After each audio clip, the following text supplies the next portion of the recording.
Sveicināti! Mūsu pasaule ir pilna ar visādiem P, gan lieliem, gan maziem. Arī mans uzvārds sākas ar P. Mani sauc Aigars, un man ir grāmata par mazajiem P. Citi taisa prezentācijas grāmatas izdošanas gadījumā, kā nu kurš uzskata par vēlamu, ar žurnālistiem, ar ielūgtām personām, izēšanos vai vēl kā. Es prezentēšu šeit internetā. Vairāk lasīšu no špikera. Manas šī brīža tehniskās iespējas, kā viens profesionāls apsargs kaimiņu valstī teica, lūdzu saprast un piedot, vai arī kā vecs čekists stāsta saviem padotajiem attiekties pret visu šo ar sapratni. Tā ir mana prezentācijas izvēle.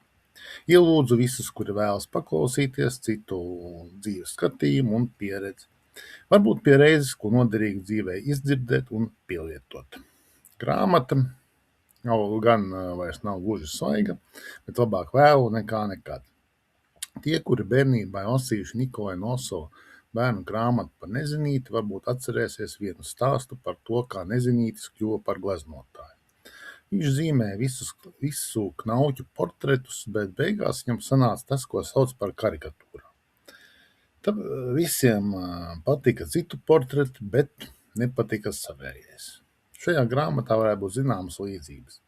Tāpēc pareizi orientētiem cilvēkiem, kuri visu dara pareizi, bet viņi nelaimēs ir vainīgi citi, šo tā teikt prezentāciju vairākās sērijās klausīties, skatīties un lasīt grāmatu nav ieteicams, bet var izrādīties noderīgi. Es neesmu humorists, neesmu ne komiķis, ne publikas izklaidētājs.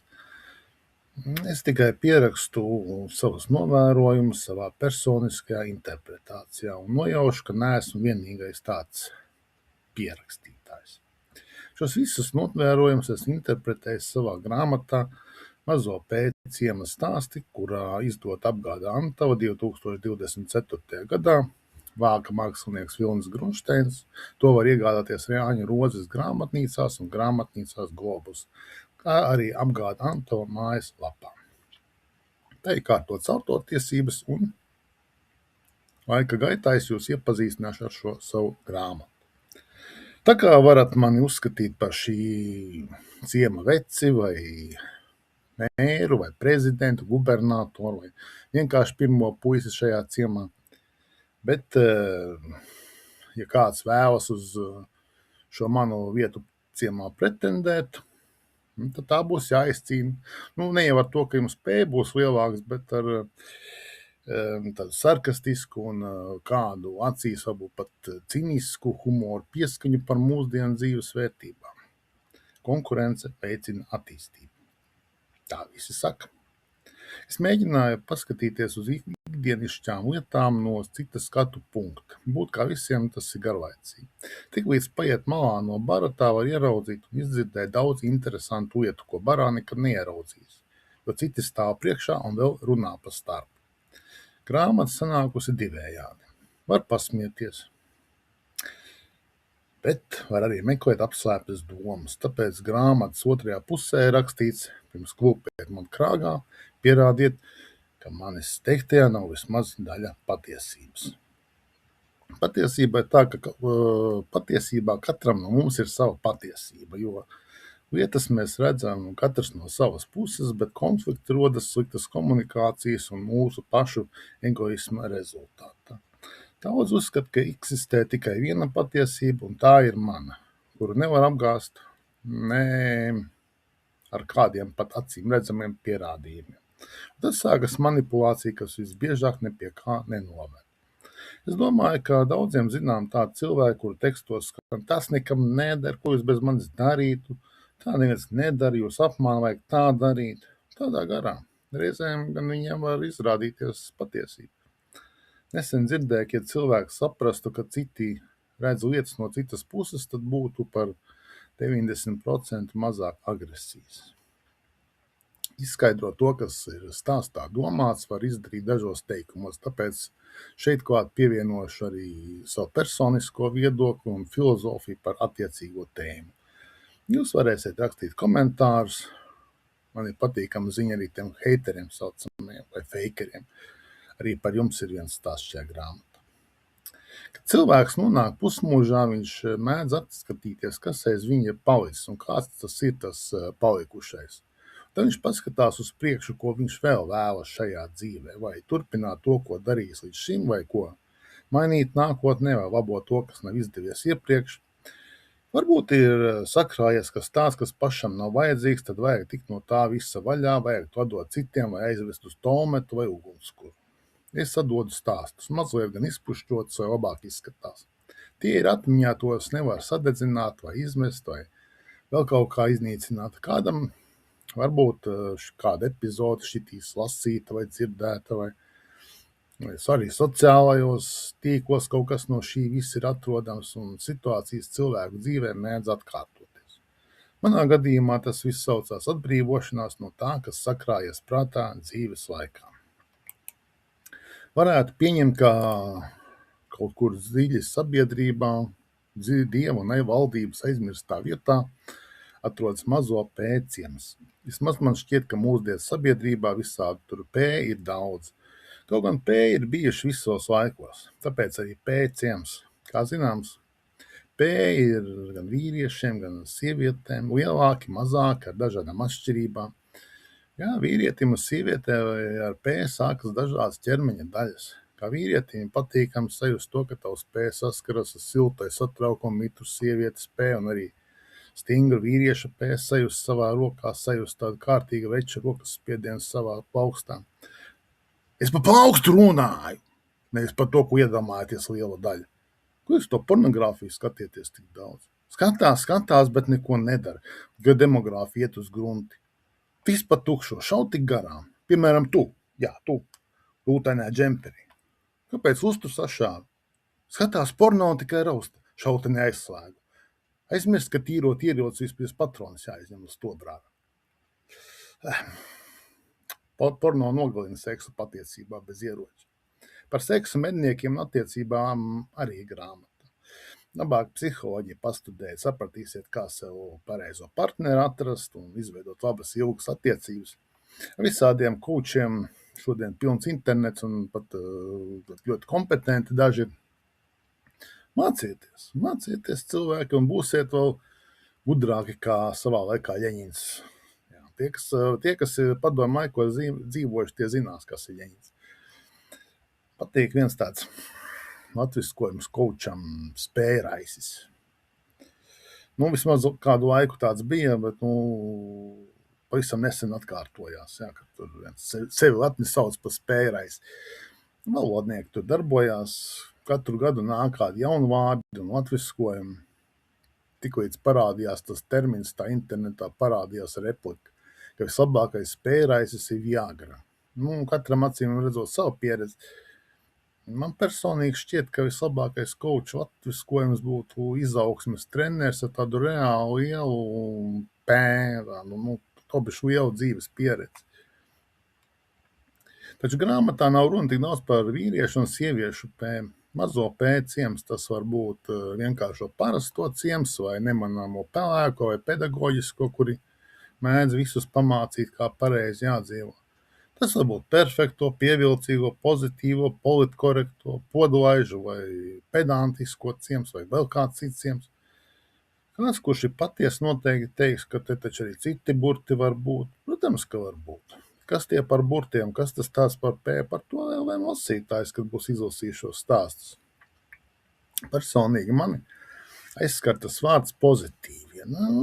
Skan jau jauki, protams, bet kā ir patiesībā šodien? Es mēdzu skatīties YouTube psiholoģiju, citas lietas, un viens tāds kolorīts personāžs, harizmātisks, plipaurains Krišnīts, ģimenes lieta attiecību postpadomu psihologs Sergejs Jakovļevs, kuru visi pazīst kā Saķedas. Tas jau nekas, ka viņš postpadomu, tur labas idejas tā pateikšā. Nav obligāti visu Eiropas psiholoģiju pētīt. Domāju, ka daži no jums arī viņu skatās. Izdzējot no viņa kādā lekcijā teiktā, pozitīvisms ir negācija blakus parādība. Nevar izprast, kas ir pozitīvais, ja neesi iepazinies to, kas ir negatīvais. Nevar nonākt pie pozitīva, ja neesi izdzīvojis to negatīvo. Jāzina, kāds viņš izskatās. Nav jāmeklē negācijas, tās jāatpazīst, kamēr vēl nav piedzimuši. Tā ir tāda kritiskā domāšana, ko daudz jau šodien tā kā negatīvo bez maz vai uztver. Cilvēki tādi, kas pieprasa tikai pozitīvismu no citiem. Turklāt tikai tādu, kādu pats ir iedomājies. Ziniet, tāds arī, ja? Nekādas kritikas vispār, ne tikai pozitīvu, neobjektīvas kritikas nekāds, vispār nekāds. Es runāju par tiem tiešām jaukiem cilvēkiem, ar kuriem vienmēr ir patīkami komunicēt, uz kuriem var paļauties. Vēl tāds filozofs, tāds Ošo teicis, ka labajam un ļauniem jābūt līdzsvarā. Tā padomā, spuldzīti nedeg, televizors nerāda, leduskapis nestrādā, ja elektrībai nav plus un mīnus. Mūsu dzīve arī tieši tāpat. Saliec plus un mīnus būs izsavienojums. Bet, ja mēs domājam tikai par sunīšiem, kaķīšiem, puķītiem, rozā ponijiem un tā tālāk, mēs jau nekur nevirzamies savu attīstībā, mēs stagnācijā esam, uz vietas stāvam. Sabiedrībā jābūt pretrunām, lai būtu kustība uz priekšu, jāizvilgojas, jāizmet pūki pa gaisu, ik pa laikam, ik pa gaisu. Lai kažoks vienmēr būtu skaists, ne ar sētas mietiem, tā tāda akmens laikmeta domāšana, bet normāli argumentētai diskusijai vajag notikt bez apvainojuma. Retorikas likumi saka, ja cilvēks sāk apsaukāties un aizvainot citus, viņš diskusijā ir zaudējis. Sapratāt, heiteri? Nevajag apvainot. Viss mums iet uz priekšu, kāpēc mēs gribam palikt uz vietas, jo pagātnē, tiklīdz mēs apstājamies, mēs viss paliekam pagātnē un viss aizskrien, mums jāskrien pēc tam pakaļ. Kur tāds negatīvs cilvēks? Domāts pozitīvi, nākti visādi visu laiku ar savām negācijām. Mēs ar tādiem saskārušies. Vai dzirdējuši par tādiem. Es nešķiet, ka aicinājums domāt pozitīvi šodien dažiem sāk kļūt par manipulācijas veidu. Arī vai novirzīt domas no svarīgām nopietnām lietām. Tāds manipulātori jājam zirdziņš. Uzrakstiet komentāros, kā jums šķiet. Bet kāpēc mazie pēji varētu taču būt lielie, garie vai vismaz normālie? Pavisam vienkārši viss sākas ar mazumu. Nekas liels uzreiz nerodās. Mazajām ir visas iespējas izaugt, vai tikai stimulu un motivāciju. Cik lielam būt, tas gan ir nereti atkarīgs no projektētāja, bet tā parasti ir tikai tā aizberga virsotne, ko redz visi. Patiesais lielums reti, kuram ir zināms. Reizēm pat pats izaugušais neapzinās patieso izaugsmas apmēru tā iespējas. Tas vairs nav labi, jo dēļ tā var krist gan kompleksos, gan kļūt pārāk pašpārliecināts. Cilvēki mēdz smieties par citiem, arī par citu problēmām, nelaimē, tas tāds melnais humors. Matejs humors arī ir humors, tas palika ārpusē, tā čupa bija pārāk liela priekš šīs grāmatas. Daži cilvēki mēdz smieties arī par sevi. Spēja pasmieties par sevi esot augstākā pilotāžu humora izpratnē. Adekvāts cilvēks par sevi spēja pasmieties.